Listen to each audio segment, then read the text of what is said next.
네, 안녕하세요. 주식은 역시 끼리끼리새 끼리씨입니다. 안녕하세요, 기린이분들. 자, 오늘 장이 조금 출렁출렁 하고 있는데요. 그래서 기린이분들이 지금 현재 걱정이 많으실 거라고 생각합니다. 그런데 그 와중에 이렇게 생각하시는 분도 계실 거라고 생각합니다. 잠깐만, 주가가 떨어질 것 같아. 그렇다면은 주가가 떨어지면은 돈을 버는 곧버스를 사보는 건 어떨까? 이렇게 생각을 하실 수도 있다고 생각합니다. 자, 그래서 오늘은 곧버스를 사야 되는지, 곧버스를 사지 말아야 되는 이유가 무엇인지 그런 부분을 살펴보도록 하겠습니다. 자, 오늘 아침에 장을 보니까 이런 식으로 흘러갔습니다. 제일 처음에는 플러스 0.5%인가요? 그 정도로 좋게 출발했지만 얼마 지나지 않아 이렇게 풍덩 하면서 바다로 빠지는 걸 확인할 수 있습니다. 그래서 벌써 장 시작한 지 얼마 되지도 않았는데 고점 대비 거의 마이너스 1%나 빠진 걸 확인할 수 있죠. 자, 그리고 더 무서운 거는 아래 코스닥이 마이너스 1.3%까지 빠지는 걸 확인할 수 있습니다. 그래서 이런 장을 보자면은 주가가 더 떨어질 것 같고, 그리고 곧버스가 충분히 생각날 것 같습니다. 그리고 다음 달에는 이런 이벤트들이 존재하는 걸 확인할 수 있죠. 동학개미 살려! 공매도 시작하면 정말 내 주식 떨어질까? 이제 불과 공매도까지 이틀밖에 남지 않았습니다. 기린이 분들이 이 영상을 확인하실 때는 이제 하루밖에 남지 않았겠군요. 그리고 미중 갈등이란 얘기가 지속적으로 나오는 걸 확인할 수 있습니다. 기업들 미중 무역 분쟁에 여전히 끙끙, 그리고 기업 10곳 중 8곳, 그러니까 80% 이상의 기업이 여기에 대처할 방안이 전혀 없다라고 말하고 있습니다. 그 말은 미중 갈등이 더 심화되게 된다면은 우리나라 기업들이 출렁일 수밖에 없다라는 소리겠죠. 그리고 마지막으로 어제 나온 뉴스입니다. 테이퍼링, 성근, 파월 모두가 예상하고, 그리고 다행히게도 테이퍼링의 가능성을 두고 아직 말할 때가 아니라면서 일축을 했는데, 하지만 몇몇 자산 가격은 거품이 있다라고 말을 했습니다. 아마도 지금 생각했을 때는 코인이 그 중에 하나일 거라고 생각을 해볼 수 있겠군요. 자, 그래서 기린이 분들이 이런 이벤트들을 앞두고 있으니까 마음이 조금 불편할 거라고 생각이 됩니다. 그러면 이렇게 말할 수 있겠죠. 아니 기리, 지금 보니까 주가가 떨어질 것 같아. 그러면은 하락에 베팅해야 더 많이 벌 수 있는 거 아니야? 자, 그런데 저 기리씨 결론부터 말씀드리자면 절대 곧버스는 아니라고 생각합니다. 그 이유를 세 가지만 정말 간단하게 설명드릴게요. 그러니까 편하게 들어주시면 될 것 같습니다. 자, 오늘도 저 기리과 같이 공부하시죠. Let's get it! 자, 일단 곧버스가 뭐냐 정말 10초 만에 알아보도록 하겠습니다. 곧버스란 기초지수에 있는 종목을 반대로 추정하도록 설계된 상품을 말하는 인버스의 합성어라고 합니다. 뭐랑요? 곱하기랑요. 그래서 인버스 같은 경우에는 주가가 내려가면은 오히려 돈을 버는 건데, 거기에서 곱하기 2로 움직이는 게 곧버스라고 하고 있습니다. 그래서 그 예시를 보자면은 오늘 아침에 주가가 떨어지는 거 아까 전에 확인하셨죠? 그때 인버스는 이렇게 0.4%가 오르는 걸 확인할 수 있고요. 그 다음에 선물 인버스 EX, 이거를 곧버스라고 하는데 이거는 1%가 오르는 걸 확인할 수 있죠. 어떻게 보면은 투자자들의 눈물을 먹고 자란다라고 볼 수 있을 것 같습니다. 자, 이런 게 바로 곧버스인데요. 아니, 하락장에서도 돈을 벌 수 있다고? 이거 완전 댕꿀이네. 내릴 때도 벌고 오를 때도 벌고. 와, 금방 부자 되겠다. 기다려라 워렌 버핏. 이렇게 생각할 수 있는데 그거는 천만의 말씀, 만만의 콩떡이라고 볼 수 있을 것 같습니다. 자, 바로 세 가지 이유를 살펴보도록 하죠. 일단 첫 번째, 곧버스는 하방 베팅이기 때문에 그래서 사면 안 됩니다. 한이길이 이게 무슨 똥 같은 소리야. 하방 베팅이라서 사는 건데 왜 하방 베팅이라서 사지 말래? 자, 그 이유가 뭐냐? 자, 한번 보도록 하겠습니다. 최근 10년간 전 세계 증시를 살짝 모아봤는데요. 10년간 얼마나 많은 일이 있었겠습니까? 그리고 코로나도 우리가 지나왔죠. 그런데도 불구하고 다우 산업을 보시면은 쭉 올라가는 걸 확인할 수 있습니다. 10년간 거의 3배 이상 오른 걸 확인할 수 있군요. 자, 그리고 우리 바로 옆에 있는 나라, 그리고 잃어버린 30년, 40년 이런 얘기가 나오는 니케이도 이런 식으로 주가가 오르는 걸 확인할 수 있습니다. 여기도 저점 대비 3배 이상 오른 걸 확인할 수 있군요. 그리고 한동안 박스 지옥에 갇혔던 상해종합도 이렇게 조금씩 오르는 걸 확인할 수 있습니다. 그리고 플러스 가장 많이 오르지 않은 영국 또한 10년간을 보면은 이렇게 오르고 있는 걸 확인할 수 있죠. 물론 그 양은 조금 미약하지만요. 그리고 마지막으로 우리 코스피도 이런 식으로 우상향을 하는 걸 확인할 수 있습니다. 한때 박스피라는 오명을 가지고 있었지만 그 동안에도 이동평균선을 보면은 지속적으로 우상향을 하는 걸 확인할 수 있죠. 어쨌든 많은 투자자들이 코스피는 안 돼 라고 말하지만 이 코스피조차 오르고 있는 걸 확인할 수 있습니다. 자, 이런 식으로 주식시장은 오르니까 주식인데요. 아마도 기린이분들도 아실 거라고 생각합니다. 기린이분들 주식 왜 시작하셨나요? 당연히 기업이 성장하니까 그 기업의 주가도 당연히 오를 것 같아서 주식을 시작하지 않으셨습니까? 그러니까 이 주식시장은 시간이 흐르면 무조건 오르게 설계가 되어 있습니다. 하지만 곧버스가 뭐라고요? 맞습니다. 그 물줄기를 역행하는, 오히려 떨어지면 돈을 벌겠다라고 베팅을 하는 건데요. 지금 정말 간단하게 생각해도 강상류에서 하류까지 헤엄하는 게 쉬울까요? 아니면은 하류에서 상류로 헤엄하는 게 쉬울까요? 그리고 곧버스를 사는 것은 하류에서 상류로 헤엄치는 것과 마찬가지라고 생각하시면 됩니다. 전 세계에서 물줄기를 역행해서 성공하는 것은 연어밖에 없겠죠. 그래서 저는 오늘 저녁에 연어를 먹도록 할게요.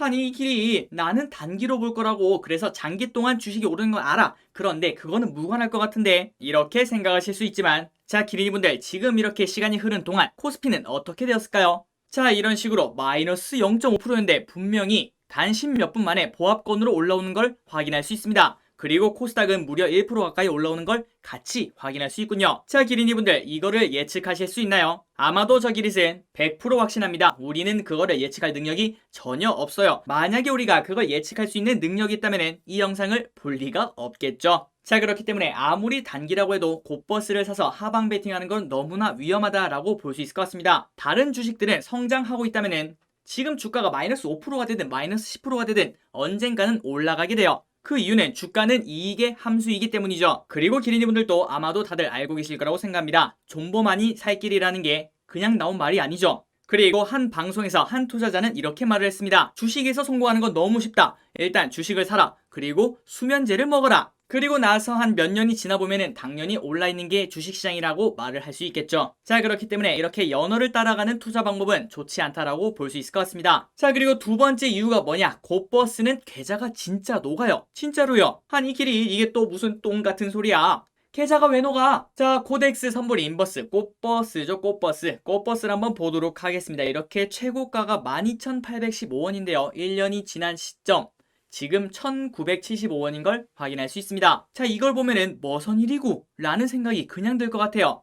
아니 그동안 주가가 아무리 올랐다고 해도 곧버스의 주가가 반토막도 아니고 거의 10분의 1 토막이 난 걸 확인할 수 있죠. 자 그 이유가 뭐냐? 자 곧버스 같은 경우에는 하루 단위로 끊어서 계산하기 때문에 지금 코스피가 3200이고 한 달 뒤에 코스피가 3200이 되었더라도 우리가 지금 생각했을 때는 곧버스는 당연히 보합권에 있어야겠죠. 하지만 엄청나게 마이너스가 되어 있는 걸 확인할 수 있습니다. 자 그 이유가 뭐냐? 자 그러니까 지수가 조금은 과장해서 해보도록 하겠습니다. 이해를 돕기 위해서요. 일단 오늘 플러스 5% 걸렀어요. 그 다음에 내일은 다시 마이너스 5%, 그리고 다시 플러스 5%, 다시 마이너스 5%, 이런 식으로 왔다 갔다 이렇게 횡보만 해도 열흘 뒤에 지수 인버스 곧버스의 가격을 각각 보자면은 제일 처음에 코스피가 만약에 100으로 시작한다고 해도 각각 98.76, 지수가 98.76이 됐다는 소리고요. 그리고 인버스를 사면은 98.76 똑같은 걸 확인할 수 있습니다. 그런데 곧버스 같은 경우에는 95.1로 떨어진 걸 확인할 수 있죠. 아니 이게 정말 말이 안 되는 상황 아니겠습니까? 분명히 지수는 1%가 떨어졌습니다. 그렇다면 곧버스는 당연히 한 2% 정도가 올랐어야 될 것 같은데요. 하지만 결과를 봤더니 마이너스 5%가 된 걸 확인할 수 있죠. 자 이런 식으로 곧버스 같은 경우에는 시간이 흐르면 흐를수록 지속적으로 계좌가 녹기 시작합니다. 아마도 개미는 뚠뚠이라는 프로그램의 노홍철 짤에서 많이 보셨을 거라 생각이 됩니다. 자 그리고 그 사이에 한 20분 정도가 흘렀거든요. 그런데 이걸 봤더니 주가 0.3까지 올라오고 코스닥도 양전을 한 걸 확인할 수 있죠. 이거 예측할 수 없겠죠. 그러니까 곧버스는 사는 게 아니라고 생각합니다. 자 그리고 마지막, 만약 타이밍 잠대 실패할 경우 이번에는 멘탈이 녹아요. 계좌만 녹는 게 아닙니다. 멘탈이 녹아요. 자 이런 뉴스를 많이 보시고 그 다음에 여러분들이 직접 느끼고 계실 거라고 생각합니다. 코인 투자자라면 주의해야 할 3대 증후군은 포모 증후군이 있는 걸 확인할 수 있고요. 나도 따라갈래, 소외될 것 같은 두려움, 포모 증후군, 나만 벼락거지 될라, 포모 증후군, 노린 ETF, 미국에서 잇따라 등장, 이런 식으로 포모 증후군이라는 게 있다는 걸 알고 계실 거라고 생각합니다. 정말 딱 한 장의 사진으로 요약하자면 이렇게 볼 수 있겠죠. 나도 수익이 났어. 그런데 몇백 프로 난 친구들 보니까 이런 느낌이야. 자 바로 이 짤이 포모 증후군의 전부다 라고 생각을 해볼 수 있을 것 같아요. 아마도 기린이 분들도 많이 느끼실 거라고 생각합니다. 자 그런데 이 포모 증후군이랑 곧버스랑 무슨 관계가 있는가? 자 보시면은 지금 현재 시간 10시 39분 기준 곧버스가 다시 마이너스 1%가 되었습니다. 그런데 곧버스가 마이너스 1%라는 게 무슨 뜻이죠?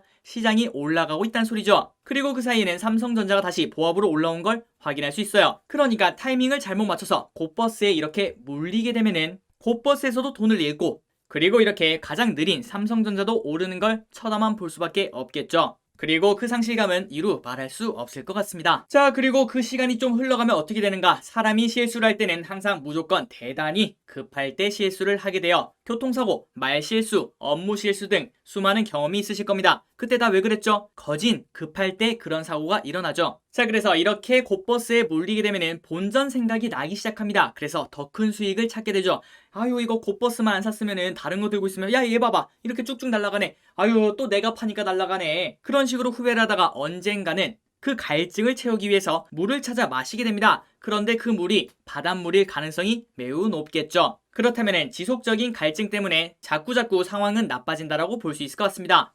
그리고 참고로 바닷물이 뭐냐? 급등주, 대마주, 곧버스 풀매수, B2 이런 것들이 있겠죠. 자, 그래서 이런 이유 때문에 곧버스는 건들지 말자라고 말씀을 드리고 싶고요. 그리고 정말 다행히도 지금 현재는 우리는 곧버스를 사려면 교육을 받아야 되게 돼 있습니다. 자, 그래서 이 교육을 받으면 무조건 곧버스를 잘하게 되는가? 그게 아니겠죠. 그러니까 그 교육 애초에 받지 말자라고 저 기리쌤 강력하게 추천을 드리고 싶습니다. 꼭이요. 자, 이제 정리를 해보도록 하겠습니다. 가끔 키리 해지용으로 조금 사는 건 괜찮지 않아?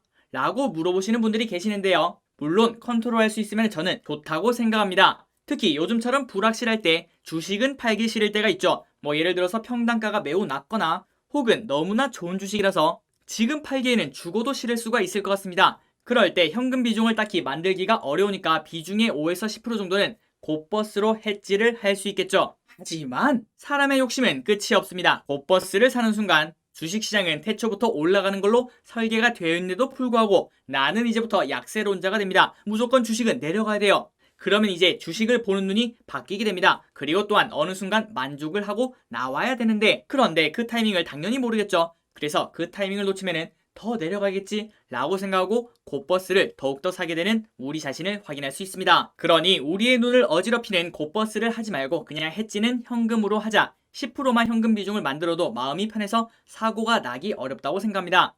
그리고 그 현금 사용을 주가가 한번 빠졌다고 바로 사용하시는 분들이 계시는데 그거를 사용하지 마시고 최악을 생각하고 막 쓰지 마시기 바랍니다. 만약에 기린이분들이 와 진짜 싸다 지금 사야 돼 라고 생각이 드신다면 그럼 살 때가 아닙니다. 혹시나 시장이 5% 정도 빠질 수 있다라고 생각하고 1년에 두세 번 그런 조정 및 하락이 온다면은 그때 이런 생각이 들 거예요. 이거 어디까지 내려가지? 야 진짜 무섭다. 조금만 더 보자. 좀만 더 내리면 살 거야. 이런 생각이 난다면은 이때가 살 때입니다. 과감하게 그때 매수하시길 바래요. 자, 그리고 이렇게 자료조사가 끝나고 한번 영상을 정리해 보니까 그 사이에 다시 주가가 코스피 0.4%, 코스닥은 0.3%까지 올라온 걸 확인할 수 있군요. 자, 그리고 그 사이에 다시 주가가 이렇게 올랐는데 곧버스를 만약에 아침에 샀다면은 벌써 마이너스 2%가 되었고 그리고 또한 상대적으로 주식은 또 올랐지 않겠습니까? 그러면 거의 한두 시간 만에 4% 정도를 손해봤다라고 볼 수 있겠죠. 그렇기 때문에 곧버스는 최대한 지양하는 게 맞다고 생각합니다. 자, 지금까지 곧버스를 공부해봤습니다. 오늘 또 영상이 도움이 되셨나요?